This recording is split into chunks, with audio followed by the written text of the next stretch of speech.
एक बार संता चूहे से तंग आकर उन्हें मारने की दवाई लेने गया। संता दुकानदार से बोला, चूहे मारने की दवाई देना। दुकानदार बोला, घर लेकर जानी है। संता बोला, नहीं वे साले चूहे साथ में लेकर आया हूँ, उसको इधर ही खिलानी है। पत्नी बोली, देखो ठंड आ गई है। पति बोला, हाँ तो क्या हुआ? पत्नी मुस्कुराए और बोली, मुझे नए कपड़े चाहिए। पति बोला, लेकिन पुराने कपड़े को क्या करेंगे? पत्नी बोली, पुरानी ठंड में पहनेंगे, नई ठंड के लिए नए कपड़े चाहिए। पति बोला, तो इस बार की ठंड को वापस भेज दो, पुराने कपड़े ही काफी हैं। हवा की लहर बनकर तू खिड़की मत खटखटा, मैं अंदर दरवाजे में तूफान समेटे बैठा हूँ। इस कविता में कवि अपनी गर्लफ्रेंड को संकेत दे रहे हैं कि वो अपनी पत्नी के साथ बैठे हैं। कृपया मिस कॉल न दें। एक बार एक लड़की बोलने वाला तोता खरीदने गई। दुकान में एक तोते से उसने पूछा, मैं कैसी लगती हूँ? तोता बोला, एकदम आवारा। लड़की नाराज होकर दुकानदार से बोली, आपका ये तोता तो बहुत बदतमीज है। दुकानदार ने तोते को पकड़कर पानी में डुबाया और पूछा, आगे से गाली देगा? तोता बोला, नहीं। दुकानदार ने लड़की से कहा, आप फिर से बात करके देखिए। लड़की बोली, अगर मेरे घर पर मेरे साथ एक आदमी आए तो तुम क्या सोचोगे? तोता बोला, तुम्हारा पति होगा। लड़की बोली, गुड। और अगर 2 आदमी आए तो? तोता बोला, तुम्हारा पति और देवर होंगे। लड़की बोली, अगर 3 आदमी आए तो? तोता बोला, तुम्हारा पति, देवर और भाई। लड़की बोली, वेरी गुड। अगर 4 आदमी आ गए तो? अब तोता दुकानदार से बोला, पानी का कटोरा ले आओ, मैंने पहले ही कहा था कि यह लड़की आवारा है।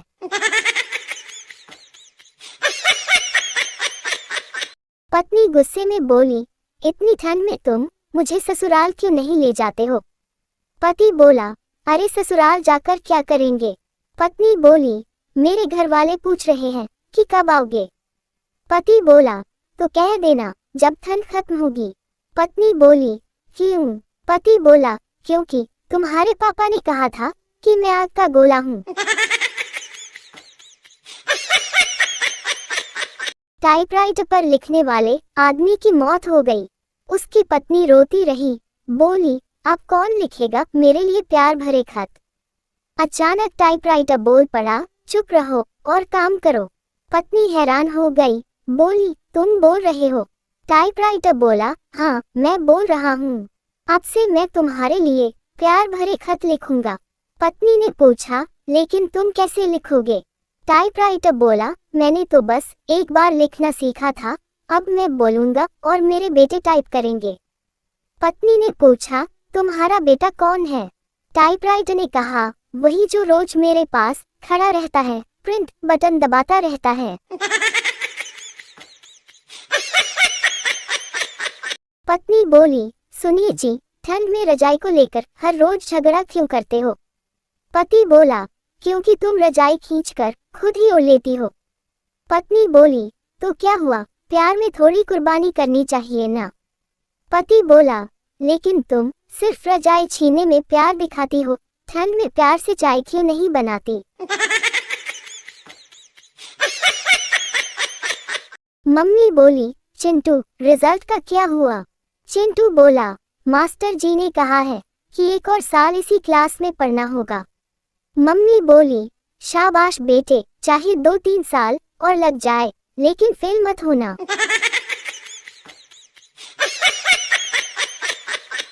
सोनू बोला, यार मैं अगर गधा होता तो क्या तुम भी दोस्ती के खातिर गधे बन जाते?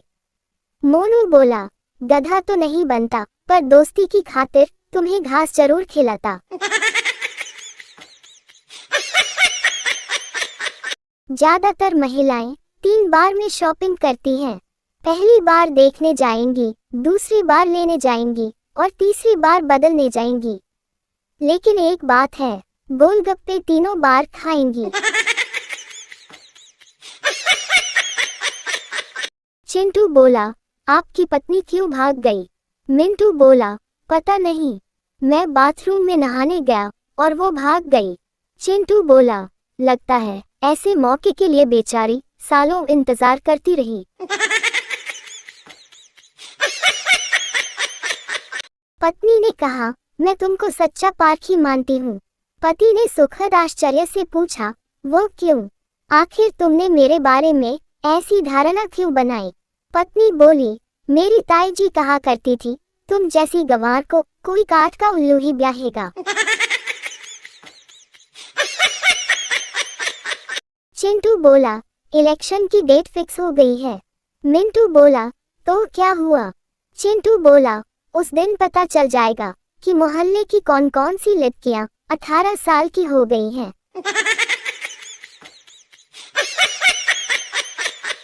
राकेश बोला, नरेश तुम इतने उदास किस कारण से हो? कोई समस्या है क्या? नरेश बोला, मैंने अपने पापा से किताबों के लिए रुपए मंगवाए थे, मगर उन्होंने किताबें ही खरीद कर भेज दी।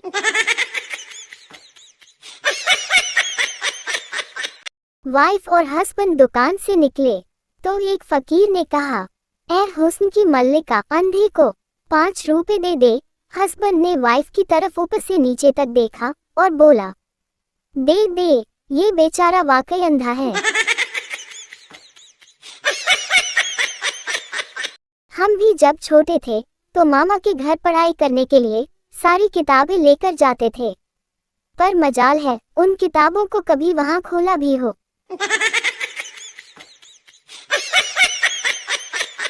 अच्छी फोटो नहीं आने पर पहला कसूर मोबाइल का, दूसरा कसूर बैकग्राउंड का और दूसरा फोटो खींचने वाले का। शक्ल पर तो शक करना ही गुनाह है।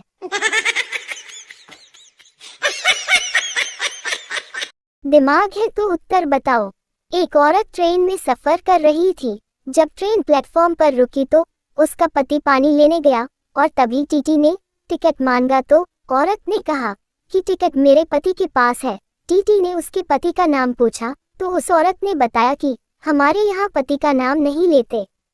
जब टीटी ने जोर दिया तो औरत ने कहा, मेरे पति का नाम वही है जिससे ट्रेन चलती है और रुकती है। टीटी समझ गया और चला गया। अब आप बताइए, औरत के पति का नाम क्या था?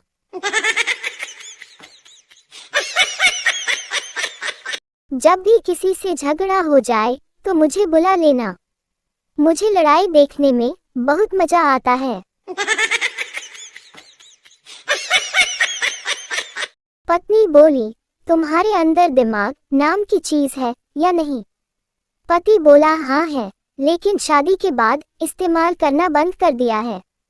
पत्नी बोली, क्यों? पति बोला, क्योंकि आदेश मानने वाले को दिमाग की जरूरत नहीं होती है। पप्पू बोला, तू इतना परेशान क्यों है? गप्पू बोला, बीवी से लड़ाई हुई है, उसने कहा घर छोड़कर चले जाओ। पप्पू बोला, तो फिर क्या सोच रहा है? गप्पू बोला, यही सोच रहा हूँ कि ससुराल जाऊं या मायके। एक आलसी आदमी सड़क पर बैठा था। कोई आदमी बोला, भाई इतना आलसी क्यों बन रहे हो?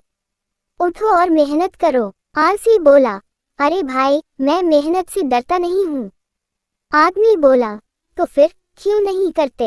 आलसी बोला, क्योंकि मेहनत मुझसे डरती है और मैं किसी को डराना नहीं चाहता। एक आदमी बाबा के पास पहुंचा। आदमी बोला, बाबा मेरी बीवी बहुत झगड़ालू है, कोई उपाय बताए। बाबा बोले, बेटा जब तुम्हारी बीवी गुस्सा करे तो तुम एक गिलास पानी भर लो और चुपचाप पीते रहो। आदमी बोला, इससे गुस्सा शांत होगा। बाबा बोले, नहीं, पर तुम मुंह बंद रखोगे तो झगड़ा नहीं बढ़ेगा। पप्पू रात को ठंड में कांपते हुए अपने दोस्त चिंटू के घर पहुंचा। पप्पू बोला, यार मुझे रात भर ठंड से बचने के लिए एक कंबल दे देना। चिंटू बोला, मेरे पास सिर्फ एक ही कंबल है। पप्पू बोला, तो फिर मैं क्या करूं? चिंटू बोला, एक काम कर, ठंड के बारे में सोचना बंद कर दे ठंड अपने आप कम लगेगी। पप्पू बोला, भाई ऐसे आइडिया से ठंड तो कम नहीं होगी, पर दोस्ती जरूर खत्म हो जाएगी।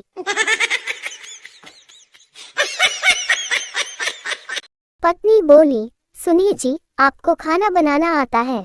पति बोला, हाँ, मैं चाय भी बना लेता हूँ और मैगी भी। पत्नी बोली, वाह, फिर तो मैं आराम करूंगी, रोज चाय और मैगी खाते रहेंगे। पति मन ही मन बोला, शादी से पहले क्यों नहीं बताए। टीचर बोली, बच्चों सच बोलना चाहिए या झूठ? बच्चे बोले, सच। टीचर बोली, अच्छा, अगर कोई तुम्हारे घर आकर पूछे कि पापा घर पर हैं और पापा ने कहा कि बोल दो मैं घर पर नहीं हूँ, तो क्या करोगे? पप्पू बोला, सर मैं पापा से कहूँगा कि आप खुद जाकर कह दो कि आप घर पर नहीं हैं।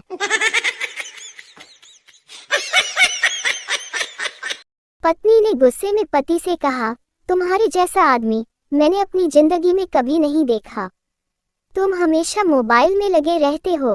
पति ने मुस्कुराते हुए जवाब दिया, अरे जान, मोबाइल ही तो एक ऐसी चीज है जो मेरी हर बात चुपचाप सुन लेता है। पत्नी बोली, तो क्या मैं ज्यादा बोलती हूँ? पति बोला, नहीं, तुम मेरी बैटरी खत्म कर देती हो। गांव का एक आदमी डॉक्टर के पास गया। आदमी बोला, डॉक्टर साहब, मुझे सपने में मैं फिल्म का हीरो बन जाता हूँ, कभी मैं सर्कस का जोकर। अजीब अजीब सपने आते हैं। डॉक्टर बोले, ओह, ये तो गंभीर समस्या है, आपको और क्या महसूस होता है? आदमी बोला, डॉक्टर साहब, ये सब तो ठीक है, लेकिन समस्या तब होती है जब मुझे सपने में मेरी बीवी डायरेक्टर बनकर हुक्म देने लगती है। डॉक्टर बोले, तो इसका इलाज है? आदमी बोला, क्या? डॉक्टर बोले, सोने से पहले बीवी से स्क्रिप्ट मंजूर करा लिया करो। एक कंजूस लड़की दुकानदार से बोली, मुझे एक ऐसा साबुन दो जो कम घिसे और नहाने के बाद लालिमा लाए और ठंडी कम लगे। दुकानदार नौकर से बोला, मैडम को एक ईंट का टुकड़ा दे दो। आज मैं सुबह सुबह जैसे ही घर से निकला, एक बिल्ली मेरा रास्ता काट गई। मैं वहीं रुक गया तो बिल्ली हंसते हुए बोली, अबे निकल जा, तेरी तो शादी हो गई है, अब इसे बुरा तेरा क्या होगा। लड़की बोली, क्या मैं तुम्हें जानती हूँ?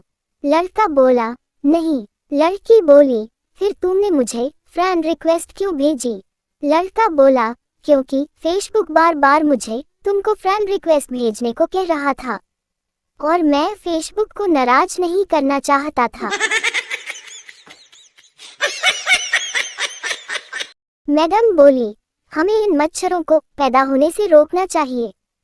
पप्पू बोला, वो तो हो ही नहीं सकता मैडम। मैडम बोली, क्यों नहीं हो सकता? पप्पू बोला, क्योंकि इतना छोटा कम तारांकन डोम बन ही नहीं सकता है। एक बार एक चौधरी अपने लड़के के लिए लड़की देखने गया। लड़की कुछ ज्यादा ही काली थी, चौधरी को बिल्कुल पसंद नहीं आई। लड़की का बाप बोला, चौधरी साहब, लड़की पसंद कर जाओ, कार दे देंगे दहेज में। चौधरी बोला, भाई तू तो कार दे देगा, अगर ये काला जामुन हमारे घर आ गया तो अगली पीढ़ी में हमें हमारी लड़की ब्याहने के लिए हेलीकॉप्टर देना पड़ेगा। एक बार एक लड़की पुल से कूदकर जान देने ही वाली थी कि एक लड़का बाइक पर आया और उससे कहा, अगर तुम सुसाइड करने जा रही हो तो जरा ठहरो, ऐसा करने से पहले तुम मुझे किस करने दो। इस पर लड़की तैयार हो गई। इसके बाद लड़के ने उसे बहुत देर तक किस किया और लड़की भी उसमें डूब गई। काफी देर बाद जब दोनों अलग हुए तब लड़के ने उससे पूछा, अब बताओ तुम सुसाइड क्यों करना चाहती हो? लड़की बोली, मेरे घर वालों को मेरा यूं लड़की बनकर घूमना पसंद नहीं, मेरा नाम मुन्ना है। लड़के ने उसको अपने हाथों से उठाकर पुल से नीचे फेंक दिया और बोला, कमीना कहीं का, पहले नहीं बोल सकता था।